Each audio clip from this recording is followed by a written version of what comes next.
Intellectual stew. Intellectual stew with James Kirkland. Powerful and provocative, prophetic and practical, Intellectual stew. informative and inspirational. How you gonna do better if you don't know what better looks like? I do.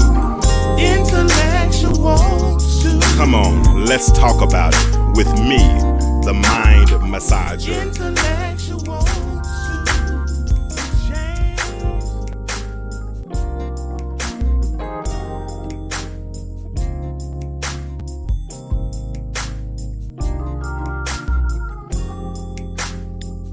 What's up?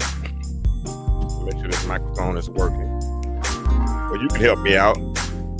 If the microphone is working, you can let me know by saying, "Hey, James," or "Good evening," or something. Let me know that I am transmitting. And I want to talk to y'all for a few minutes tonight. I won't hold you too long. Said every preacher in the world. But then we hold you too long. So let me see if my microphone. Am I transmitting? Yep. Looks like I'm transmitting. That y'all wouldn't help me.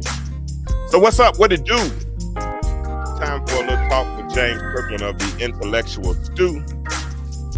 I'm yours truly. And I wanted to come on tonight. Get this microphone right. I got used to this lapel mic. I wanted to come on for a few minutes tonight to encourage somebody. And maybe y'all can help me. Maybe y'all can help me encourage them. And if we can encourage someone together, and if you do want to help me encourage somebody by maybe sharing a little portion of something that's going right in your life to let somebody else know that it's possible, inbox me. And I will gladly send you a link and let you come on and share that information. Let me cut this music off. Boom, that's gone. So what's up? What's up? How y'all doing tonight? I know it's a little later than normal, but hey, I just wanted to come on for a few minutes and try to kind of keep this online presence as we're going through this rebranding process. We're in the lab right now, coming up with exactly how we want to share this platform and get our messages to the world. So we're in the lab. I want to be a lot more intentional in my approach as it relates to the messages that I share and everything that this platform represents. So I want to be a lot more intentional. So therefore, I'm in the lab. I'm talking to a few people about some collaborations, putting together some new things. And I want you all to be a part of that. And we'll all be excited. Well, I'm excited. I don't know about you. I'm excited about that. And I think just stick around for a little while longer. And like I said, we're going to be a lot more intentional. But I wanted to come on tonight for a few moments. And I want, like I said, if you're in the chat, if you're listening, say hello. So let me know you're listening. And I won't be on, like I said, too long. But I wanted to come on for a few minutes. Y'all, and share this thread, if you will. Share this thread. I don't even want to talk about relationships tonight. I want to just talk about us. I want to talk about us. I want to talk about our mental well-being. They throw that whole word, they throw that term out a lot, and they use it rather loosely, in my opinion. Now, that whole concept. I don't know why I knew my phone was getting ready to do that. That whole concept of mental illness, mental illness and all these types of things. And so it made me think of a conversation that I had with a friend of mine who is currently going through a divorce, and the divorce is going to be final this week. So I asked that particular friend, were they okay? What was their mentality? What was their mindset in this particular moment? And they said they were okay. They said they were okay. They said, I'm fine. James, I know I didn't do anything wrong. I know I put my best foot forward. So there's really nothing I can complain about. And I pray that my spouse finds the happiness that they deserve. I pray that my spouse, whatever those demons that they are dealing with, I pray that they get beyond those demons and they find true happiness. And it triggered something in my mind. It made me start thinking, what is real happiness? And are most people happy? Just because you the external looks happy, or just because you can manufacture or muster up a smile, doesn't necessarily mean you're happy. Because oftentimes we operate under with the mentality that happiness is based on happenings. Happy. Let me say, did I say that right? Happiness is based on happening. So as long as the bills are paid, as long as I got a little food in the refrigerator, as long as I got somewhere to lay my head, as long as somebody loves me or acknowledges me, I'm happy. Those are good reasons to be happy. But then there are those that are just simply existing. They're simply existing. And I heard one great author once before. He said something that stuck with me throughout for a long time. And what he said was, he said, existence does not deserve the name of life. But what he said is that happiness deserves the name of life. In other words, if we're simply just existing, then are we really happy? Does that really? Because see, I know people that just exist. I mean, they're nothing. They're not producing.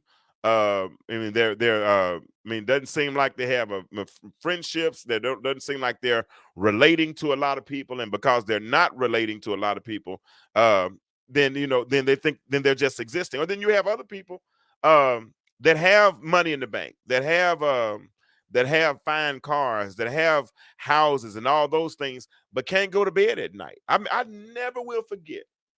I had a job, I think it was back in about 2008, 2009. And it was a job I would never have taken before. Honestly, I would never have taken, but I took this job. It was a very, very interesting season in my life. And during that time, I was around a bunch of millionaires. And there was this one particular millionaire. This man was a multi-millionaire, had Maybachs, Rolls Royces, had his own plane. I mean, he was a lawyer to some superstars. I could say their name. Those guys are gone, dead and gone. But he was a lawyer to some superstars. And it looked like that particular gentleman didn't have a care in the world. I mean, why would he? He was a multi-millionaire. I mean, they had cars, had drivers. I mean, had people waiting on him hand and foot. I mean, it seemed like he had all of the creature comforts that were supposed to make him happy. But one day I walked in his office because I had access to him like that. And when I walked into his office, when I walked in, he was laying there with his head on his desk and his head in his hands. And he looked so upset. And I said, "Are you okay?" And he said, "James, have a seat." I could tell he just wanted to talk. He said, "Have a seat." He said, "Listen, sometimes people think that's because you have money and you can buy this and buy that, that you don't have problems." He said, "But James, the truth be told, you just have a different set of problems. Your problems are in a whole different category."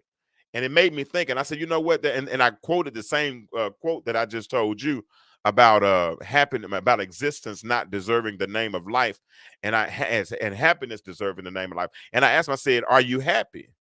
And he said, "Yeah." I said, "Could you walk away today and everything be okay?" He said, "Yeah." I said, "Then we good." I said, "You good?" Wait a minute. I said, "You might well lift up your head and then you good to go." And that's what I wanted to kind of tell somebody else today. Just because, I mean, you can exist and find the happiness you lead. But the key is to find that happiness. You can't depend on anybody else for that happen. I'm gonna tell you, man, during my I mean, these last few years for me, I mean, there are a lot, you ask the question, well, we sing the song sometimes, my good days outweigh my bad days. But have you ever been in a position before where it seemed like your bad days almost outweighed your good days? Or even worse, it just kind of felt like every day was like a lull because you wasn't attached to purpose, or you wasn't, you didn't feel, I mean, it just things didn't seem to be going right, and because things wasn't going right, truth be told, you just weren't happy. You might not have been depressed. You might not have been upset. You might not have been angry, but you just wasn't happy. You were just existing. And so the key is, how do you find that true happiness? I mean, where do you find? I mean, we can talk about the joy of the Lord, and I know the joy of the Lord is my strength. I get that.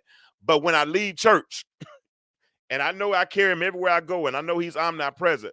But when the rubber flat out meets the road, and I got to deal with the man in the mirror, right? And nobody else around, I can't find happiness on the other end of a telephone. I can't find happiness at the other end of a text. I can't come on and go live and find a few people to interact with. But when it's just me and my thoughts, me and my mind. I mean, how do I find that happiness? And I'm gonna be honest with you, that was something I had to go on a strict search for, because people would ask me what made me happy, and I couldn't think, because for so long the things that made me happy were all external. My children and their activities made me happy. Watching Trey play baseball, watching Kennedy excel academically and playing softball, watching Mackenzie do what she loved with the whole cheerleading thing, and taking her to tumbling and all those things as a father. I mean, I was so engrossed and engulfed in those things for so many years, and those were the things that really made me smile.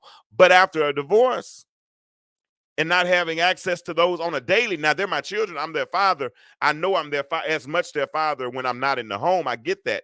But when that whole lifestyle changed after 17, 18 years, right? And then all of a sudden, I mean, where were the things that made me happy were no longer readily accessible to me. And so therefore, a lot of times I found myself I don't want to say depression, but it probably was undiagnosed, and I wasn't going to take a pill for it. I don't think I was mentally ill. I think I might have been going through going through an abrupt social adjustment. And therefore, because I was going through that social adjustment, the hard thing for me was to try to figure out how to find that happiness. I didn't want a happiness that was just strictly based on happenings. I didn't want a happiness that was determined, that could only be fulfilled or felt when certain things around me were in play. I needed something that was internal, right? I need a real smile, not one that I just mustered up for the crowd, right? I needed something, and I'm not the only one, because truth be told, a lot of us are great at putting on masks. I know y'all don't do it, but I'm talking about people like me. I mean, like me, I'll be honest. There are times in my life that I've had to wear a mask because I didn't. And then there are other times, and I ain't gonna lie, this probably almost ran certain people away from me, because there were times I couldn't even fake a smile. Have you ever been there before? You really couldn't even fake a smile. It was really best. I know for a season, it was best that I be alone. It was best. It was not good for me to be around people, because I knew the spirit that I was working with at that particular moment. I mean, because I needed to work. I needed to work some things out. You know, uh, they say black men don't go to therapy, and I never even thought about going to therapy until recently. I'm really contemplating seeking a therapist to talk about some of these thoughts that I go through, because that was I've been through some major adjustments. I mean, just in the last 12 months, my mom, last week, my mom had been gone for a year. About a month ago, my father had a bout. I had cardiac arrest 4 times, and I'm sitting here imagining life without my mother and my father. Right? I mean, that was mentally tough. That was mentally tough. And I'm gonna be honest, the only thing that has kept me through this whole ordeal, or through all of the stuff that I've gone through, the divorce, I mean, the disassociation, all the stuff that I've gone through in my life, the thing that has really kept me is really my faith. And I did a post last week, and I said something about faith being under attack. And when I said that, oh, hold on, my daddy called me. I gotta tell him I'm on live. Hold on. Pops. Hey, I'm on live. I'm on live video right now. But yeah, but I ain't want. I wanted to answer. You good though? All right, I'll hit you back later. I'll talk to you tomorrow. All right, bye. All right, sorry about that. Yeah, so and that right there, that phone call right there, that's a miracle phone call. That's a straight miracle phone call right there. Because my father, I'm telling you, when he went in ICU about a month ago, we didn't we I mean, we weren't the way the nurses were talking, they're like, and trust me, I know the nurses don't control life, but I know based on what they had seen before, they were preparing us for the worst. But I wish you could have heard his voice right then. That was him calling me in that particular moment. But and even through all of that, the thing that has kept me has been my faith. Because as an old preacher used to say, because I know what I know and I know who I know. That's the only thing. That's the only thing that has kept me, allowed me to keep my mind through it all. And then, like I said, and then having come to grips with that man in the mirror, and being comfortable and content with him, and then more than anything, becoming a better version of myself. That lets me know right there. A lot of us aren't happy because and we're not happy with the current. Put it like this. Let me preface. Let me put a disclaimer on that. A lot of us are not happy with the current versions of ourselves. A lot of us just aren't happy with the current version of ourselves. Am I right? If I'm wrong, tell me, please. But and I'll tell you why I say a lot of us aren't happy with the current versions of ourselves. The reason a lot of us aren't happy with the current versions of ourselves is because we're constantly trying to improve it. And nothing's wrong with that. That's a good thing because you should strive to be better. I mean, if you're not happy with your weight, what do? You try to lose weight.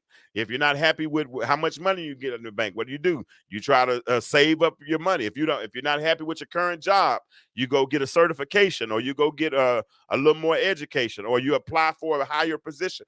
But whatever you do, but my point is that a lot of us, truth be told, we're not happy with the current version. Some of us are not happy with our current salary. Some of us are not happy with our current relationship. But when you're not happy with something, what do you do at that particular moment? Let me ask some of y'all, since y'all are listening. I see a few people in the chat right now. When you find yourself in a position where you're not happy, how do you reset? What do you do? What do you do? What do you do? I mean, do you go and talk to a therapist? Do you read a book? Do you meditate? Do you pray? I mean, what's your technique when you find yourself dealing with a bout of depression, or just a moment of loneliness, whatever, anything that makes you unhappy in that particular moment? Because what I'm trying to do is I'm trying to get to the source and the root of our happiness. Because guess what? If someone else sees what makes you happy, when they're dealing with their depression or whatnot, they might be able to learn from your they might be able to learn from your situation. And if they're able to learn from you, then guess what? The whole world is smiling. And the world, Kirk Franklin said, the world is so much better when you smile.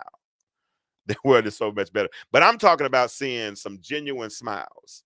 I'm talking about some smiles that come from within, some blushing type smiles. I mean, those are some real deal type of smiles, man. I'm not, I mean, and that's, I don't see that. I see a whole lot of laughing, and I see a lot of people laughing at people. And typically, when you find how, y'all help me. How did we become so mean where everybody's the butt of our joke? Because see, smiling and laughing aren't the same. See, when I'm smiling because I'm happy, it's not the same as laughing at somebody else. Because when you're laughing at somebody else, a lot of times what that is it's a self-reflection of how you feel about yourself. If you don't feel real good about yourself, then the easy thing to do is to make somebody else feel bad about how they feel, because it makes you feel better. I know people do that all the time. They'll down somebody else because they feel bad about themselves. What is that? That's being a bully. That's being a bully. That's being a bully. And I don't want to get to the point where I'm comfortable and content laughing at somebody. And if I've done it in the past, Lord, I'm sorry. I apologize, because I don't like to see it anymore. I mean, I don't see it. I mean, we make these jokes. I saw somebody one time, they were making a joke about whatever. No, they were angry about how they were treated. And this was a church leader. They were angry about going through the drive-through, and so being interrupted, or food not right or something along those lines. And I'm sitting there thinking, like, if you really think about it, they expect 14 through 16, 17, 18-year-old kids to run multi-million dollar corporations because that's mainly who work in these fast food joints, right? And so if they make a mistake, number one, they're a child and they just made a mistake. I mean, but to go and blast them and make, and I felt myself doing it one time, then I thought about it because, right, because I have children. And at one time, one of my children was working at Chick-fil-A. And last thing I could have ever imagined was walking up on a situation where an adult was yelling or screaming at my child. I promise you I would have lost it. Now, there was a time that I had gotten my son a job. And he had came up to the job and he was working. And one day he came around the corner and his face was tore up. He was mad. He like, I ain't never working a job. That man talked to me like that. I said, what happened? And it was this older gentleman that had raised his voice at him and talked to him a certain way. Had my son's face all disfigured. He was upset. And I walked up to him. I said, sir, that's my son. He said, what does that mean? And he said, well, I said, that's my son right there. He said, what does that mean? I said, you talk crazy to him, but you can't talk crazy to me. I said, because I could do, I won't say what I said to him, but I did tell him I beat him up. Something like that. And I think about that because of the way that some of us that are supposed to be Christians, that are supposed to be leaders, that are supposed to be adults, in situations, supposed to be the mature ones, and we handle immature people in a way, we don't handle them with care. We don't handle them as though they're fragile. We take that opportunity to beat down on them, and we beat on them in public. And it makes me ask the question: is there something wrong with you? Is it something that's that upsetting inside of you, that angry inside of you, that you got to make somebody else feel bad so you can feel good? Willie David, what you say? Your happiness. Let me look at that. He says your happiness starts with you. It has little to do with material possessions, prestige, or power, but the amount of love and compassion that you have to offer your fellow man, woman, serving and giving. Man, that is good. Serving and the things that you do in your city for the young men and whatever and whatnot. Those things bring you joy. They bring you happiness. And you would do it if it didn't bring you a dime, because it's who you are. And that's the thing. We reflect in the world who we are internally. Man, you can preach the horns off a billy goat, but if you're a bad person inside, guess what? It's going to show up eventually, because you're going to find yourself making fun of folk and downing people and making people, you hurting people so you can feel bad. I don't want to be around people like that. And Lord, if I've been around them, I'm asking God to deliver me. Like Brother Davis just said, it depends on the amount of love and compassion that you have to offer. And guess what, Brother Davis? Guess what? That love and compassion extends outside of the pulpit. You're only in the pulpit about what, an hour or two every Sunday? But we live 24 hours a day in the world. But we want to beat people down. Come on, man, for real. That's why, man, when I go places, sometimes people, when they introduce me as a minister or something like that, I'm like, oh, hold on. No, don't put that pressure on me yet. Why don't you want that pressure? Because people have a certain stigma that goes with that and a certain expectation. And they start trying to give you a bar that I know I can reach, but I don't want to try to reach. Just let me be me. Learn who I am first as a man, and let me get it on that merit. Because you start putting you start putting unrealistic expectations on me. I'm good. I might, you catch me on the wrong day, I might still cuss you out. I don't mean to, but it might just happen up on me sometimes. So don't put that pressure on me. I'm joking. No, I'm not really joking. I'm laughing, but very serious. So what I'm saying is, if we're really happy, then it should be something that is reflected on the inside. It's not based on, as Brother Davis just said, it's not based on material possessions. It shouldn't be based on happenings. It shouldn't be based on external circumstances. Your happiness should be something that is internal and that exudes outward. People should know. I think now we call it happiness, but grandmama and them used to call it a little light. And they'll sing about that little light and say little stuff like, this little light of mine, I'm gonna let it shine, stuff like that. Because yeah, and I know I know the scriptural references and all those types of things, but I'm using metaphors to show you, yeah, that we need to show people our good side, man. We have a job to do, and we have to do it daily. It's not a job. We have to do it daily, and we have to do it diligently. Those things have to happen. We have to do it daily. We got to love on people daily, and we got to love on them, and we got to do it diligently, even when they don't want to receive it. Still got to give it to them. And I'm gonna tell you, in the end, love wins every time. I've never seen love lose, not true love. Now y'all start talking about that eros love, because that's a different type of love, and it's based from a different place. It has a different type of foundation. But I'm talking about that agape love, that unconditional. I've never seen that type of love lose, because that's the type of God, that's the type of love that God did, right? And when we shown up have that type of love, people will know it. People would know it. And let me give you some advice. If you're having a bad day, then it might be best to kind of isolate yourself that day. Because sometimes when you say words, it's hard to take them back.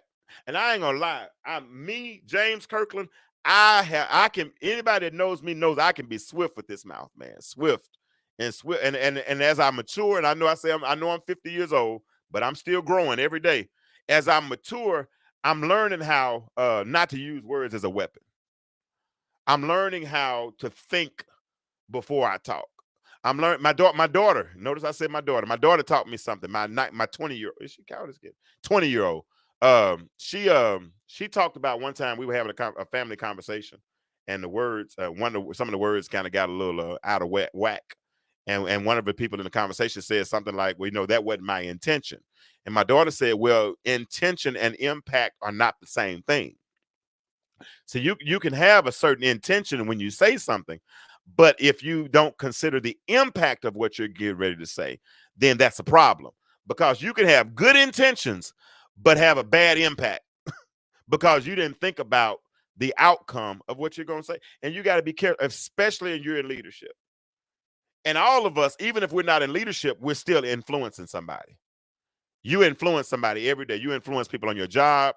You influence family members. You influence church folk. You influence somebody every day.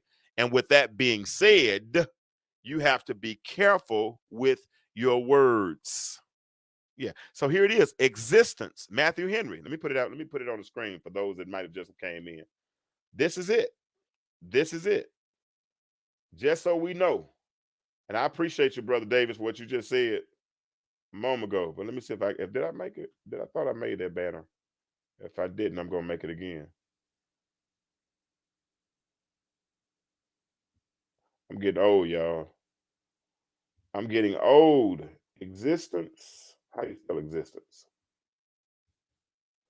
Does not deserve the name of life. The semicolon. Happiness does. I really want y'all to ponder this thought, and I want you to learn this. I want you to commit this quote to memory, because this is something that you need to remind yourself every day. And what this will do when you really start to quote, existence does not deserve the name of life, happiness does. What it'll do is it'll make you focus on your why. Why do I do what I do? Why do I get out of bed every day? Why do I go to work? Why do I do anything? And it also attach you to your purpose. And all of us have a purpose. Now, it's on you to find out what your purpose is, because I believe we all have a call to mankind. Now, all of us are not preachers. Don't get me wrong when I say that. All of us are not called to preach, but all of us are called to some type of to mankind. And whether it be mentoring young girls, mentoring young men, whatever, mentor, if you've been an addict and God brought you through those 12 steps in 10, then you might be able to help somebody get through them in 8, whatever. But we all have a call to mankind. And I think once we learn that existence does not deserve the name of life and happiness does, then we'll attach ourselves to purpose. And once we find purpose, guess what? When a person has purpose and they can really learn how to promote take those ideas that they have and start promoting them into visions, because idea, IDEA, I do everything alone. And that's good when you do things alone. People are making millions alone. But when you have purpose and you realize you're called to mankind, now you start taking those ideas and putting them in the vision. And then you start learning how to lead people. But and leading people is simply influence. That's it. That's why, I mean, with parents, you wake up every morning, and because you're not a morning person, you cussing at that kid all morning. They got to go to school. That influences them, believe it or not, and it influences them negatively. You sending the kids to school with a bad attitude first thing in the morning, and dumping that mess off on the teachers and expecting them to have a good day. And then I watched one of my home friend of mine. She was talking to her son. I was on the phone. She just going off, man. I ain't gonna say what she was saying, but she's, because a beautiful woman. I mean, wonderful girl, wonderful girl. But she's steadily going off on her son, going off on her. I punch him in my jaw. Me, I punch in your jaw. Da da da da. I do this. I'm your mama. Da da da da. Don't do this. Da da da. Who you talking to? Da da da. And then at the end of it all, she said, "I love you," and kissed him and said, "Have a good day." I was confused. If my heart is beating, I know I. Oh man, let me put that on the screen. He said, "If my heart is beating," I got to get you on the show one day, Pastor Davis. He said, "If my heart is beating, I know I have a purpose because I'm still here." And that's it. So many people wander aimlessly looking for that purpose. Augustine said that we were created with a purpose, and our hearts are restless until it finds its rest in Him. It said our hearts are restless until we find that final piece of our life's puzzle, if that makes sense. I mean, if life is like 1,000-piece puzzle, and we're only given 999 other pieces, until we find that last piece, then we're really not attached to purpose. And then if you're not attached to purpose, you'll wander aimlessly. You'll really hurt people because you're hurt. Hurt people. You'll find yourself being defensive when you're not. I mean, who fights air? Ain't nobody fighting you back, but you fighting. Can't be happy. You laughing, but you're not happy. And there's a difference. I don't want to laugh. I want to be happy. That means when I'm happy, I can smile. I mean, I'll smile loud, but I ain't trying to laugh too loud. Not anymore. Because it ain't nothing that funny right now, right? I mean, as grandmama and them say when they were talking about those eschatological times, they would say something like this, Pastor Davis. They'll say, "It done got late in the evening, and the sun is going down." And that's where I am in my life. So I ain't got a whole lot. I mean, I laugh if it's funny, but I don't just have time just to be running around just grinning and laughing for them. I'm trying to smile, and that smile is the result, is the offspring, is the outcome of the income, which is happiness. And that's what that's all I'm pursuing, man. That's all I'm pursuing. I'm on, as the movie said, with the pursuit of happiness. That's where I'm at. I'm on a chase for it, and I'm not gonna stop till I get it. And I invite you. Y'all see it scrolling across the bottom of the screen. It says "On the Path to Better," and that's what you see my shirt. I don't know if you can see it or not. Let me take this off so you can see it. That's and everywhere I go, I wear something that says "On the Path to Better" everywhere I go, because it's a reminder. So when I look on my pants leg, if I can show you right now, I got it on my sweats, "On the Path to Better." On my hoodie, I got "On the Path to Better." All these things, because I'm reminding myself, number one, that this is a journey. And don't nobody have time to be taking a rest. I mean, I rest, don't get me wrong, but no time to stop. I might, every now and then I might slow down, take a break, but I can't stop. I can't quit, right? Because I'm on a path. And at the end of what I'm trying to do, and when this is all said and done, is that I want to get to this place, and it's not a tangible place. It's a very, very intangible place, but it's definitely a place I'm trying to get to, and that's to a place called better. Yep. If indeed, and I do believe it, if indeed every round goes higher, that's where I'm going. And so that's my challenge to you tonight. I didn't want to come home long. Like I said, I know I'm so accustomed to being on every Monday night, and I'm going to start transitioning and doing some different things. And like I said, collaborating with some different people. So stay tuned, continue to grow with me, and we'll grow together if y'all don't mind, growing with me. Uh, but until then, I'm getting ready to go. I'm getting ready to get out of here and watch this baseball game. The USA is beating Canada 9-1. So I'm gonna go ahead and watch the rest of this game. But that's what I wanted to do. I wanted to tell you all that don't let your happiness be based on happenings. And please, ma'am, please sir, remember this quote: existence does not deserve, commit it to memory. Existence does not deserve the name of life. Happiness does. So find what makes you happy and run with it, man. Run with it. Run with it. Don't. The world is too short. I mean, life is too short to be sitting around here miserable all the time. And if you are miserable, like I said, isolate yourself. Don't send out invitations to a pity party. Don't nobody need to come see you like that. Get yourself together, then represent yourself. All right, so it's been real. Thank you all for listening. We might come on again later in the week at some point. But as I always say, the world is changing. My question for you is, why do you remain the same? Thank y'all for joining me. Have a good night.